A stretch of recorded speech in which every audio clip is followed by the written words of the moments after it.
وقار صاحب، آج پاکستان کے فیلڈ مارشل سید عاصم منیر صاحب نے جو ہے وہ 27ویں نیشنل سیکورٹی ورکشاپ سے خطاب کیا ہے ایسے موقع پر کہ جب دہشت گردی کا سامنا ہے، ویسٹرن بارڈر سے دھمکیاں آ رہی ہیں اور ایسٹرن بارڈر سے بھی دھمکیاں آ رہی ہیں، ایسے میں سپہ سالار کا قوم سے خطاب کرنا بہت ضروری ہو جاتا ہے. اس پورے خطاب کو آپ کس طرح سے دیکھتے ہیں؟ دیکھیے، پہلی بات تو یہ ہے کہ انہوں نے نیشنل اور انٹرنیشنل دونوں ہی حوالوں سے بڑی بھرپور گفتگو کی ہے، اور بہت ساری ایسی باتیں جن کے اوپر ابہام تھا اس کی وضاحت جو ہے وہ کرنے کی انہوں نے کوشش کی ہے. امپلائڈلی ہم بھی ایک کوشش کریں گے کہ ان کی جو بات ہے اس کو تھوڑا وضاحت کے ساتھ ہم اپنے ناظرین کے سامنے رکھ دیں تاکہ وہ ان کے لیے آسان ہو اس کو سمجھنا.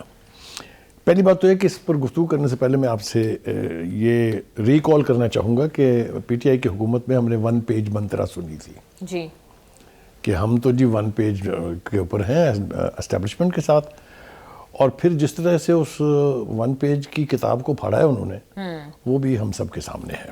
جی اس وقت جو صورتحال ہے اور جس کا اظہار انہوں نے بڑے برملا انداز میں کیا ہے وہ یہ کہ وہ 1 پیج کی اصطلاح استعمال نہیں کر رہے ہیں، لیکن اسٹیبلشمنٹ اور پولیٹیکل گورنمنٹ نہ صرف 1 پیج پر ہیں بلکہ ایک دوسرے کے خلاف کوئی بغض نہیں ہے. جی ایک دوسرے کی ٹانگیں کھینچنے کے لیے کوئی جملے بازی اور کوئی بیان بازی نہیں ہو رہی ہے، which is a good omen. بالکل. وقار صاحب، وفاقی حکومت اور جیسا صاحب بات کریں اسٹیبلشمنٹ تو 1 پیج پر ہیں، لیکن مختلف صوبوں کی اور وفاقی حکومت اس حوالے سے 1 پیج پر اب بھی نہیں ہے. ابھی میں عرض کروں، دیکھیے وفاقی حکومت کا 1 پیج پر ہونا صوبوں کے ساتھ الگ بات ہے، تمام صوبوں اور مرکز کا اسٹیبلشمنٹ کے ساتھ 1 پیج پہ ہونا یہ تھوڑا مختلف بات ہے. اس کی میں وضاحت ابھی آپ کو آگے کر دیتا ہوں. پہلی تو یہ بات ہے کہ انہوں نے انٹرنیشنل فیکٹرز جو ہیں اس کو ایڈریس کیا ہے. جی انہوں نے کہا کہ پاکستان جو ہے وہ ایک ایسے خطے میں ہے جہاں آل از ناٹ ویل.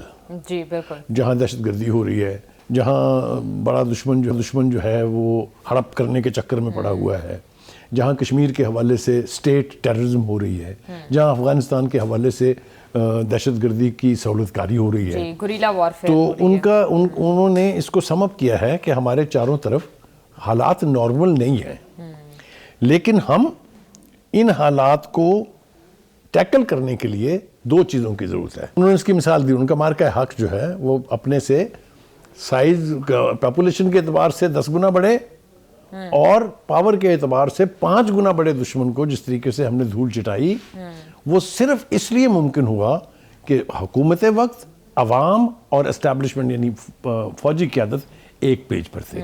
یہ ہوتا ہے 1 پیج پر ہونے کا فائدہ. جی آپ نے دیکھا جس طریقے سے ہم نے ہندوستان کے ساتھ یعنی سلوک روا رکھا، جو ہم نے ان کو اسی زبان میں جواب دیا جس میں انہوں نے ہم پر حملہ کیا تھا، تو پاکستان کو عزت ملی. چیف فیلڈ مارشل کہہ رہے ہیں کہ ہمارے اس مارکہ حق نے پاکستان کا وقار قوموں کی نظر میں بلند کیا ہے، which is a fact. دیکھیے 3-4 چیزیں ہوئی ہیں. ایک تو یہ کہ ہمارے موقف کو ہر جگہ پذیرائی ملی.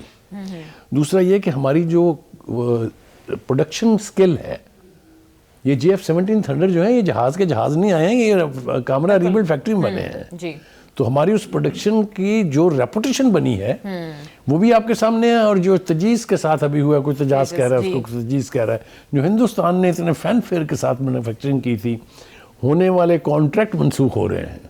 آپ نے دیکھا 12 جہاز جس ملک نے خریدنے ان کا thank you very much, good knowing you. آپ کا تو جہاز نیچے کو نوز ڈائیو کر کے پھر اٹھتا ہی نہیں ہے. ہاں جی، ٹھیک رافیل کا جو حال ہے، کیا تیل آپ کے ساتھ لیک ہونا شروع ہو رہا ہے. اور رافیل جو دنیا کے جیٹ فائٹرز میں اس وقت ٹاپ پر تھا، اس کی جو مٹی پلید کی ہے بھارت نے، ان کے بھی اسی طرح سے کانٹریکٹ جو ہیں بہت سے جو ہیں کینسل ہوئے ہیں. جی، اور چائنیز ٹیکنالوجی کے جو شیئرز ہیں اوپر جا رہے ہیں. اچھا، چونکہ ہمارا جو بیس ہے وہ چائنیز ویپنری اور چائنیز ٹیکنالوجی تھی، اس لیے ہم نے چائنا کے لیے جس یعنی آپ کہیے کہ بزنس کارڈ کا باعث ہم بنے ہیں، وہ چائنا میں اپریشیٹ کیا جا رہا ہے، پوری دنیا میں بھی اس کو ایکنالج کیا جا رہا ہے. ٹھیک ہے جی، یہ تو ہو گیا انٹرنیشنل پارٹ. اب وہ یہ کہتے ہیں کہ جناب کس طریقے سے قومیں پنپ سکتی ہیں. قومیں پنپ سکتی ہیں کہ ایک تو جو لا انفورسرز ہیں، جو ڈیفنس فورسز ہیں، وہ اپنی پیشہ ورانہ صلاحیتوں میں ایکسیل کریں. دوسرا یہ کہ صوبائی، مرکزی حکومتیں اور اسٹیبلشمنٹ اور ملٹری قیادت 1 پیج پر ہو. جہاں تک یکجہتی کا تعلق ہے، جہاں تک ملک کی سلامتی کا تعلق ہے، جہاں تک ملک کی سیکورٹی کا تعلق ہے، اس کے بارے میں بھی وہ کہتے ہیں کہ ہمیں کوئی ابہام نہیں ہے اور ہم نے اپنے دشمنوں کو اسی وجہ سے، اسی قوت کی وجہ سے شکست فارس دی ہے۔ جی بخاری صاحب، اس حوالے سے جو ایک صوبہ ہمیشہ اختلاف کرتا ہے وہ ہے صوبہ کے پی۔ ابھی کرنٹ سہیل افریدی صاحب کی قیادت میں آپ کو کیا لگتا ہے کہ کے پی بھی ون پیج پر اس کو لے کے آیا جا سکتا ہے مشاورت کے تھرو، بات چیت کے تھرو؟ دیکھیے وہ اس لیے آئیں گے کہ جو دعوے انہوں نے کیے تھے ان میں سے ہر ایک جو ہے وہ دم توڑ رہا ہے۔ انہوں نے کہا تھا ہم آپریشن نہیں کرنے دیں گے، یاد ہے آپ کو؟ گنڈا پور نے بھی یہی کہا تھا، کلوایا تھا اس سے بیچارہ، بعد میں تو راضی ہو گیا تھا اس پہ، اور افریدی نے بھی وہی نعرہ لگایا ہے۔ آپریشن ہو رہا ہے کہ نہیں ہو رہا؟ ہر ضلع میں ہو رہا ہے کہ نہیں ہو رہا؟ 20 30 خوارج جو ہیں وہ جہنم واصل ہو رہے ہیں کہ نہیں ہو رہے ہیں؟ تو روک لیا حکومت نے، تو ایسا نعرہ مارنے کی کیا ضرورت ہے جس پر آپ عمل نہیں کر سکتے؟ بالکل بخاری صاحب، لیکن اس نعرے کا نقصان ہو رہا ہے، آپ عوام کو اکسا رہے ہیں، اشتعال پھیلا رہے ہیں، اور جو آپریشن ضروری ہے اس ٹائم پر اس کے اگینسٹ ہیٹریڈ کریٹ کر رہے ہیں۔ دیکھیے اب ان کی سنی جا رہی ہے کہ نہیں سنی جا رہی ہے، یہ جاننے کے لیے دو طریقے ہیں۔ ایک یہ کہ گراؤنڈ پر کیا ہو رہا ہے، جو نئے لیٹسٹ آپریشنز ہوئے ہیں، چاہے وہ ڈی آئی خان میں تھا، چاہے وہ وانا میں تھا، چاہے یہاں تھا، یہ تاثر نہیں دیا گیا، یہ ہمیں بتایا گیا ہے کہ وہاں کی مقامی آبادی جو ہے وہ لا انفورسر اور ڈیفنس فورسز کے ساتھ تھیں۔ جی دیٹ مینس آپ سمجھنے کہ اس کا کیا مطلب ہے۔ اور ضمنی انتخابات کے ریزلٹس بھی جو ہیں وہ اسی طرف اشارہ کرتے ہیں۔ اب اس کے اوپر بھی آئیں گے، بعد میں آتے ہیں ذرا اس کے اوپر۔ اچھا جی آگے چلتے ہیں تھوڑا سا۔ جی وہ کہتے ہیں کہ ہمارے لیے سب سے فور موسٹ پاکستان کی سلامتی ہے، پاکستان میں دہشت گردی کا خاتمہ ہے، اس پورے خطے میں اپنے وجود کو تسلیم کروانا ہے، اور انٹرنیشنل جو عالمی امن ہے اس میں اپنا رول ادا کرنا ہے۔ جی اس اعتبار سے اگر آپ دیکھیں کہ ہمارے فیلڈ مارشل کی کیا پذیرائی ہوئی جہاں جہاں بھی وہ گئے، چاہے وہ امریکہ تھا، چاہے وہ سعودی عرب تھا، چاہے وہ یو اے ای تھا، رشیا تھا، چاہے وہ چائنا تھا، جہاں جہاں بھی وہ گئے ہیں he has been seen as the most respected serving general. Is that right? بخاری صاحب آپ ٹھیک کہہ رہے ہیں۔ پروگرام میں واپس آئیں گے ایک شارٹ بریک کے بعد، ہمارے ساتھ رہیے گا۔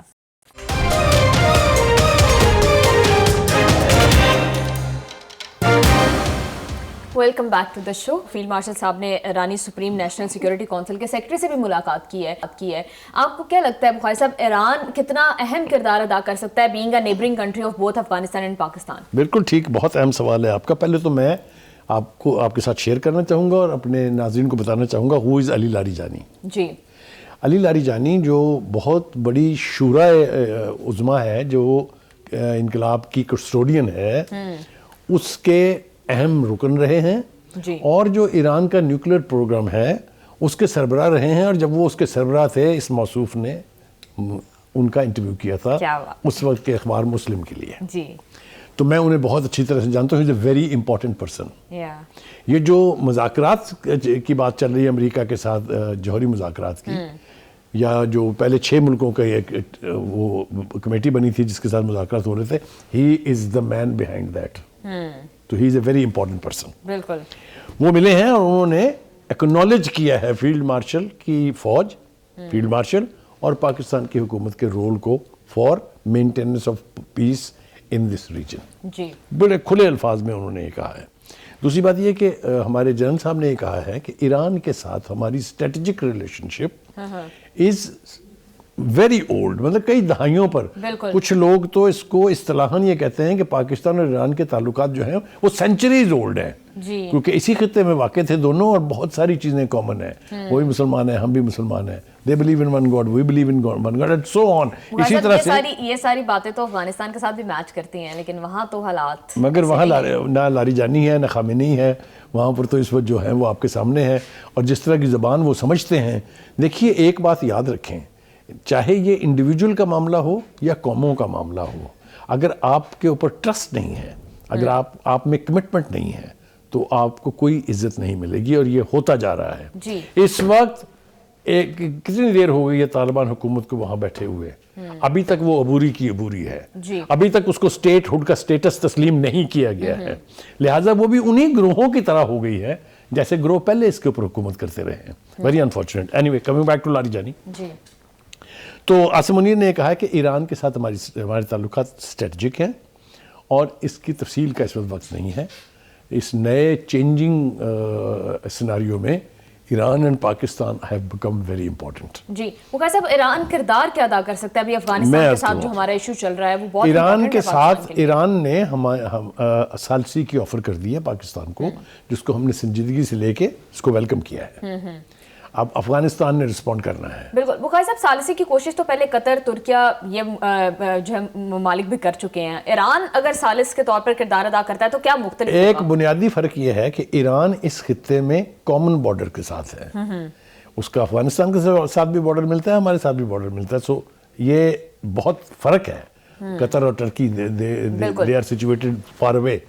دوسری بات یہ کہ بہت ساری چیزیں کامن ہیں. ان کے ہاں بھی افغان ریفیوجیز تھے، انہوں نے بھی افغان ریفیوجیز نکالے، انہوں نے بھی افغان جہاد کی مدد کی تھی، ہم نے بھی یہی سب کچھ کیا تھا. تو بہت سارے کامن فیکٹرز ہیں جس کی وجہ سے یہ امکان ہے کہ ایران کی بات میں زیادہ وزن ہو بنسبت ترکی اور قطر کے. جی مخیر صاحب، ابھی آپ نیوکلیر پروگرام، ایران کے نیوکلیر پروگرام کے حوالے سے بات کر رہے تھے. کیا اس حوالے سے بھی کوئی گفتگو آپ اس ملاقات میں سمجھتے ہیں؟ دیکھیے، پہلے تو اس پر اس حوالے سے الزام تھا کہ پاکستان نے ایران کو نیوکلیر پروگرام میں مدد کیا ہے. اور اگر آپ کو یاد ہو تو محسن پاکستان ڈاکٹر قدیر کے اوپر اسی الزام کی وجہ سے زوال آیا تھا. جی تو یہ تو کوئی ٹھکی چھپی بات نہیں ہے کہ ہمارا تعاون جو ہے بہت سینسٹیو اریناز میں بھی ہے.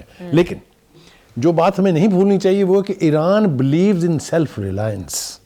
انہوں نے پوری دنیا کی سینکشنز کے خلاف سروائیو کر کے دکھایا ہے کہ قومیں کیسے جیتی ہیں. جی میں چونکہ بہت دفعہ کو 2 درجن مرتبہ ایران جا چکا ہوں.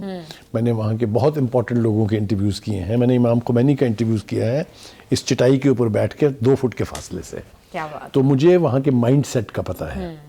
تو اس لیے وہ انہوں نے سروائیو اسی لیے کیا کہ قوم جو ہے وہ اس نعرے کے پیچھے تھی کہ ہم کسی کے محتاج نہیں ہیں، ہم سرنڈر نہیں کریں گے. تو یہ بہت بڑا سبق دینے والی قوم ہے ایران. ہم امید کرتے ہیں کہ ہم بھی ان سے یہ سیکھیں، اور وہ جو سمجھتے ہیں کہ ہم ان کے تفیلی ہیں ان کو ہم اتنا ہی 2 ٹوک جواب دے سکیں. اس کی بھی بات میں آگے جا کے کروں گا اگلے سیگمنٹ میں. بالکل. بخاری صاحب، آپ سے یہ پوچھنے والی تھی کہ کیا پاکستان آپ کو نہیں لگتا کہ مشکل میں پھنس جائے گا زیادہ اگر ایران سے نیوکلیر ڈیل کے حوالے سے، بیکاز ڈونلڈ ٹرمپ کافی سنجیدہ ہے اس معاملے کو لے کر. میں آپ کو یہ تھوڑا الٹ ہے، اس کا صفحہ الٹتے ہیں. پاکستان واحد ملک ہے جس نے یہ گارنٹی دی ہوئی ہے، میں وجہ نہیں بتاؤں گا نہ بندے بتاؤں گا، کہ ایران اسرائیل پر دوسرا حملہ نہیں کرے گا. اس لیے کہ اسرائیل پر حملے جو ایران نے کیے تھے اس کا کیا نتیجہ نکلا ہے جا کے ذرا تل اویو والوں سے پوچھیں، جا کے اسرائیلیوں سے پوچھیں. That's very interesting. ہاں، یہ فیکٹ ہے. یہ کہانی یا افسانہ نہیں ہے. This is a fact. So Iran is an important player in this region. اور پاکستان کے ساتھ اس کے اسٹریٹجک تعلقات جو ہیں، خود علی لاریجانی نے کیا کہا، اس نے کہا کہ پاکستان از ویری امپورٹنٹ. چاہے وہ دنیا کا امن ہو چاہے اس خطے کا امن ہو. تو دونوں ملکوں کے تعلقات، جیسا میں نے آپ کو کہا، کہ بہت ڈیپ روٹڈ ہیں.